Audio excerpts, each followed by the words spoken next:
الساعة 2 بالليل طفلك بيصحى يرجع وشوية وتلاقي إسهال شديد. طفل بيهبط قدامك وانت حاسس بالعجز ومستني الصبح يطلع علشان تروح للدكتور. أنا دكتور مصطفى العطار، ودي حلقة جديدة من طوارئ منتصف الليل، والنهاردة هقول لك إزاي تنقذ طفلك من النزلة المعوية وتحميه من الجفاف لحد ما توصل للعيادة. أول وأكبر غلطة بنعملها إننا نجري ندي مضاد حيوي أو أدوية توقف الإسهال من دماغنا. الإسهال والترجيع دي طريقة الجسم علشان يطرد الميكروب. لو وقفناهم بأدوية غير مناسبة احنا بنحبس العدوى جوه جسم. الخطر الحقيقي هنا مش الترجيع نفسه، الخطر هو الجفاف. وعلشان كده هدفنا في الساعات دي اننا نعوض السوائل اللي بتنزل منه. الخطوة الأولى لو الطفل رجع، ريح معدته تماما لمدة نص ساعة لساعة. بلاش تديله مية أو أكل فورا لأنه هيرجعه. تدخله في حلقة مفرغة.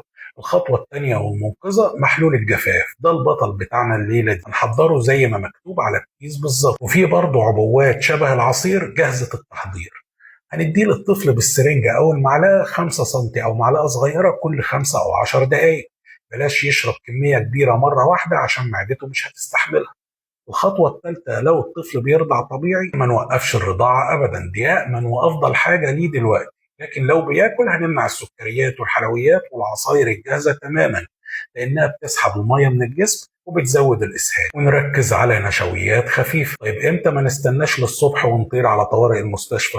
لو ظهرت على الطفل علامات الجفاف الشديد، بيعيط من غير دموع، عينه داخله لجوه، ريقه ناشف، مفيش بول بقاله اكتر من 6 ساعات، او لو الترجيع لونه اخضر او فيه دم، او الطفل دايخ ومش بيفوق معاه. النزله المعويه بتخض، بس لو اتعاملنا بهدوء وعوضنا السوائل صح الطفل هيعدي منها بسلام.